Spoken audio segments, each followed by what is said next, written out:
myself became aware of the facts an entire month after this happened. That's when I was told about this. I was constantly sending my brother messages. There were times when my brother was traveling and things like that, so I just thought it was bizarre that he wasn't responding. The only person and whomever else I approached in the so-called family, nobody really came forward to support. Everybody sort of wanted to wash their hands off it. Everything was taboo. I was in a very abusive and bad marriage. My request to him is to bring his soldier back. Hello and welcome. Today in this show we are joined by actress Celina Jaitly. She's here as a worried sister, as someone who's been trying to figure out what happened to her brother, who's been first missing, and now we know that he is under detention in a foreign country. Celina, thank you very much for joining us here. It is bizarre, as someone who's been trying to run from one place to another just to try and find out what happened to your brother. I mean, a lot of people want to know what exactly happened. How did it all start? Well, I myself became aware of the facts an entire month after this happened. That's when I was told about this, and this happened in September 2024. Major Vikrant Kumar Jaitly was taken from a mall on the 6th of September. I got to know it towards the 29th of September. The call came at around 9 o'clock in the night, and at that point I was living in Austria with my family. And at first I thought that my brother is playing a prank on me. I could not believe it. I really, for an hour, I dismissed it, thinking it's one of his stupid jokes, because he's a person with a great, phenomenal sense of humor, and most of that humor is obviously taken out on the sister, as between most brother-sister relationship. It is after 1 hour that I realized that no, there is some seriousness to this. This is not true. This is not happening. It took me more than 24 hours to come to terms with the news that I was hearing. And there were a lot, and still are, a lot of unanswered questions towards the sequence of events leading to him being taken. Okay. And that's it. Here we are today, 17 months later, in your office. But Celina, why did you get to know after a month? I mean, nobody informed you? Why? I was constantly sending my brother messages. There were times when my brother was traveling and things like that, so I just thought it was bizarre that he wasn't responding. And we used to send a lot of jokes. One thing was there between him and me daily, chahe baat kare na kare. We were always sending funny jokes or memes to each other on Instagram. And I haven't received that for many days from Vikrant. That means something is wrong. I kept trying to reach him out, and that time I was also going through a very big upheaval in my personal life. I was going through a very difficult time, so around a week, 10 days, 14 days or so was lost in some very difficult problems back in Austria. When I received this phone call, I felt like, first I thought it was a prank, as I told you. Then the next day it felt like, what is this, a bizarre script of some movie? What is this? Can this happen? And I still don't have answers. As I told you that I have more questions than I have answers. And I would not like to speculate right now, because it would take us away from the main subject matter, and which is Major Vikrant Kumar Jaitly. Right. His wife was with him at that point of time. Where is she? Why don't we see her in the picture? I mean, you've been fighting everywhere. We see you, all over. Where is she?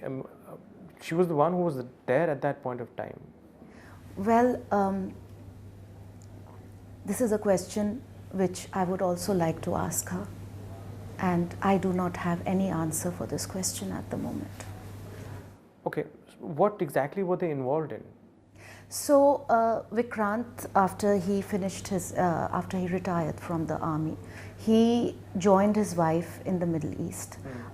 She had formed a company called the Matiti Group, which had various verticals, from information technology to cyber security to risk management and HR services. And Vikrant went on to join her firm. And just like any other veteran, Vikrant wanted to bring his experience, his work in international exposure as a UN peacekeeper, his discipline and all his learnings into a civilian role. And he was very excited about it because this boy has served our country and he's been an SF officer. And as an SF officer, I have never seen my brother in a single peace posting.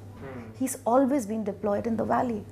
And he was looking forward to this new beginning of his life where he could use his military learnings in a civilian environment and restart his life and see the other side of a normal life as well.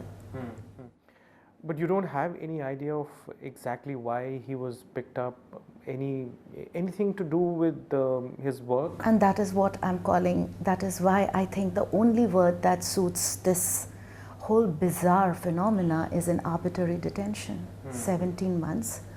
We have only one prosecution number, which also I received only after I put my writ petition in front of the Honorable Delhi High Court and a vague title of national security. That's it. It doesn't define anything. That's bizarre.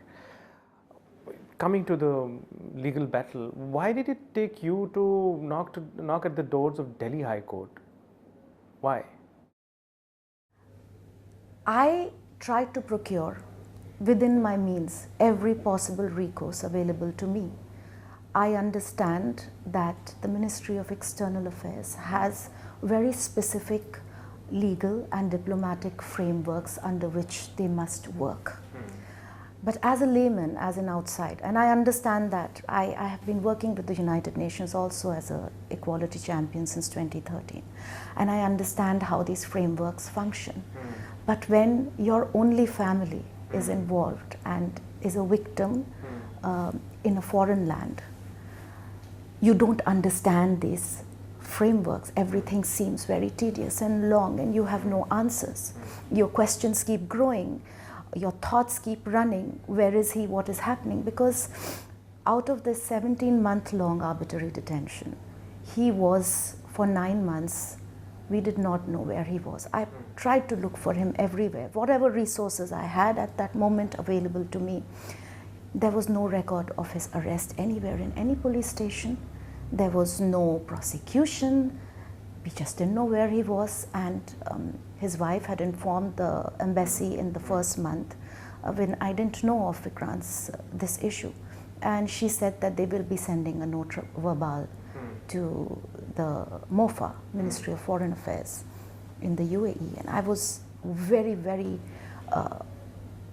determined and that we must file a habeas corpus, but since I was not in the UAE and I was unable to because of my personal circumstances, my lack of funds, my lack of access to funds, and I was in a very difficult situation personally at that point. I did not have the freedom to just wake up and take credit cards and money and take a flight and go.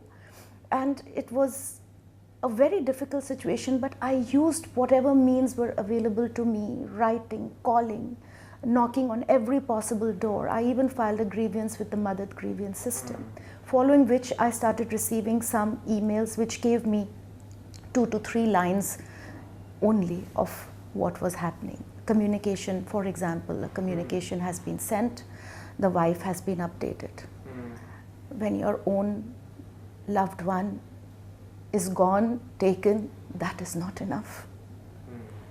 Does he have legal access? Is he medically okay? Where is he? Why has it been so long? We can't even go to a police station and file a missing person's report. So these questions just keep growing, and you stop eating food, you stop sleeping, you keep thinking, what next? What will be the next news that I will receive? And that's how I continued my battle till, through the Madad grievance portal, I received an update in 2025, end of May, first week of June, that he has been remitted to Al Watba Detention Center in Abu Dhabi. And then thereafter, a few consular accesses took place, and I was told, he's fine. And I'm like, he's fine? That's all that? I get as family. That's not enough. He's fine. What is he in for? I repeatedly asked for a detainee number. I read online, we can transfer some money. I had nothing. And there came a point when I just could not take it anymore, because he did not even have the dignity of legal representation, which was badly needed. And then I decided to first flee from the situation I was in Austria. I left at 1 o'clock in the morning, taking the most difficult decisions of my life, because I had learned one thing from my late father, a soldier of the Kumar regiment, that when you're in battle, you have to see the least number of people in an adversary situation should get hit or injured. So I took that decision in the middle of battle, without dragging my children into it, without anything, that if I don't leave Austria, I will not be able to stand up for my brother. I will not be able to fight for him. At 1 o'clock in the night, with hardly any money, with a ticket bought on a credit card, I left Austria and I came to India. The only person, since I don't have any family, the only person, and whomever else I approached in the so-called family, nobody really came forward to support. Everybody sort of wanted to wash their hands of it. Everything was taboo, you know, friends and family and contacts. Nobody wanted to have anything to do with this. So I came. The only people who supported me was my father's regiment officer, Colonel Sarvesh Sharma, VSM, from the Kumar regiment. And my father, when he was dying, he said one thing to me: if something ever happens to your brother and you have no one left, call Colonel Sharma and his wife. And I have grown up in front of them. I called Colonel Sharma, and he immediately got on to seeing what can be like a true military Fauji camaraderie. He said, let's get aligned, let's get organized. And then his son, who's a lawyer, with trilegal now, Suradhish Vats, he introduced me to Raghav Kakar, and he's here amongst us today. And Raghav, who has great respect for the armed forces, was appalled to hear the entire story, that by then it was already 14 months of arbitrary detention. Came on board. We filed a writ petition in front of the Honorable Delhi High Court, and the rest you know. Yeah, you made a very emotive point here, that nobody was there for you. Do you say the same for the fraternity that you come from, industry, Bollywood? Nobody stood with you? Absolutely. I wouldn't like to say relegated to just one industry. This is human nature. And human nature prevails the same everywhere. You can't just say that this is the industry or Fauji community or legal community or Bollywood. No, that is not right. There are people who are standing by me from the industry, have been a big support to me now. But there are people, a lot of people. So there is only 1%. And I think a lot of people hearing me today, when you're really deep in the doldrums, okay, very few people you get to know who is on your side, who is your true friend. Correct. And honestly, I realized I have neither friends nor family. Complete strangers have come and stood by me by a rock and become Vikrant and my family. Our own people left us. We just saw Preeti coming out and extending support. Yes. Do you have great She association with her? She's a Fauji daughter. She's a Fauji sister herself. I have great respect for the courage, the dignity of this amazing woman. Any other names that have expressed support to you in your industry? A lot of my colleagues have called me. They've extended their support, directors, actors. But there is only this much that they can do. Ultimately, this is a procedure which has to be handled through diplomatic lines. Absolutely. People can only show their moral support. Correct. Some people can go a few steps ahead of that. Yeah. But the truth is that I have to go through this lawfully, through the right channels. And I chose what is available. The best thing of being a citizen of this democracy is that you have ways and means available to you. Absolutely, absolutely. Celina, you spoke about your personal life. Yeah, you in fact written about it as well. Very bad marriage, divorce. Would you want to narrate that to our viewers? What was the kind of trauma that you were going through even while fighting this? I was in a very abusive and bad marriage. But when you have children, you do everything to make that work. When you don't have parents, when you no longer have your assets, you do everything to keep your marriage going, specifically for your children. Because a child loves both the parents. I have 3 beautiful sons, and I haven't been able to reach my sons since I came here. Only 2 days from that, after receiving a special High Court order in Austria, I was able to speak to my children, and that too was cut off abruptly 2 days later. So since I have escaped back to India, I've spoken to my children only twice. And I keep thinking, amidst all these battles that I'm going through, that what my sons are going through. What are they being put through? What do they think about their mother? They are little, they are easily influenced. Right. Maybe one day when they grow up, they will understand the trial and tribulations of their mother. But right now, I have to choose which battle to fight. First. And my brother takes priority. I heard that while you were fighting this, your husband was trying to actually sell off your house in Bombay. Yes, that's true. When I arrived in India, I did not have access to my own house, which I made in 2004 through my hard work. I had to go to the court and receive an injunction to enter my own house. This house, which had the best of luxury cars in its 4 parkings, the best of antiques, the best of furniture, and the most valuable thing in my house were my parents. And I entered this house without any furniture, without any cars, without any money, and without the most valuable jewels of my life, my parents. I returned to India after 15 years. Imagine the only family you have is your brother, and you have to fight to even hear his voice or see where he is. But I am here in front of you, narrating you my story, because I know there are people who probably have it much worse than me. I can only say that you have to soldier on in life, because anyone who's putting you through this anyway wants you gone, wants you collapsed, wants you erased. And we all have to be erased, we all have to die one day. But my late father, Colonel Vikrant Kumar Jaitly, always said that if you're going down, go down fighting. And I'm not going to go down, and I will fight to maintain my dignity, to receive what is rightfully mine. Right, right. Celina, you keep telling us that you didn't have any finances at that time, or little finances at that time. I mean, one would assume that an accomplished actress financially should be very well off. What really happened? 15 years of marriage happened. 15 years of giving up your career. 15 years of trusting someone with your love. Trusting your finances, your properties, everything. That's what happened.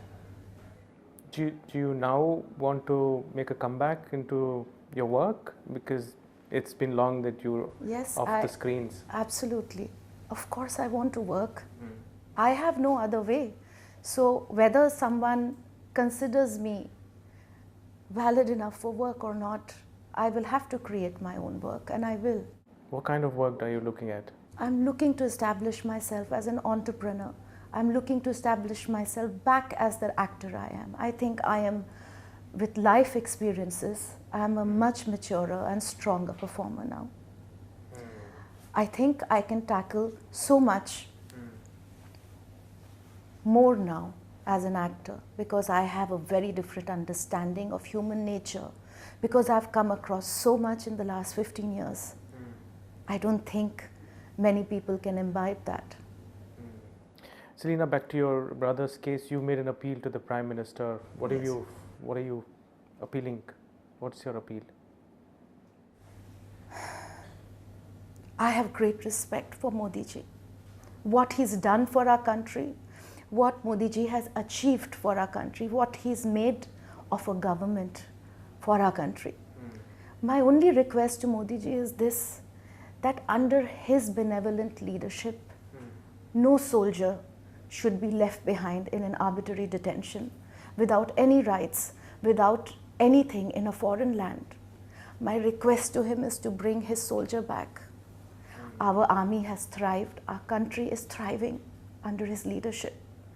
And under his supreme leadership, this soldier who's given his entire youth to the service of our country cannot be left behind in an arbitrary detention like this.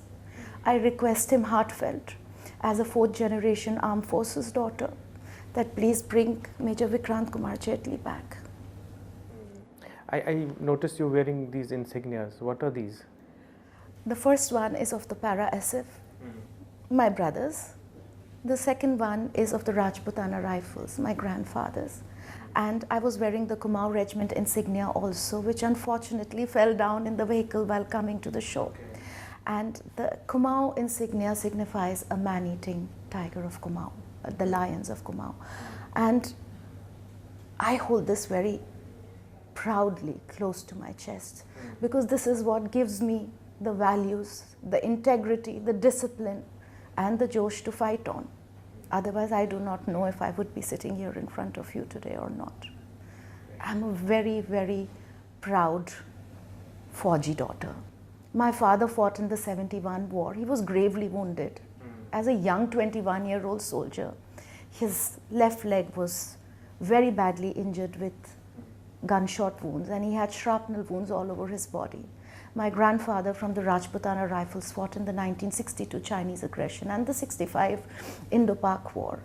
I come from a great lineage of heroes, and their courage I can't take credit for, but I can take courage from their courage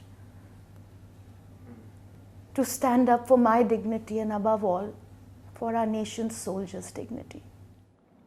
Well, Celina, thank you very much for coming here. I wish you all the luck in this fight. I hope there is light at the end of this tunnel, and very soon. All the best. Thank you so much. But before I go, I would like to tell everybody who's hearing me that if you want to honor a soldier, be an Indian worth dying for. That's all. Jai Hind. Thank you. Thank you.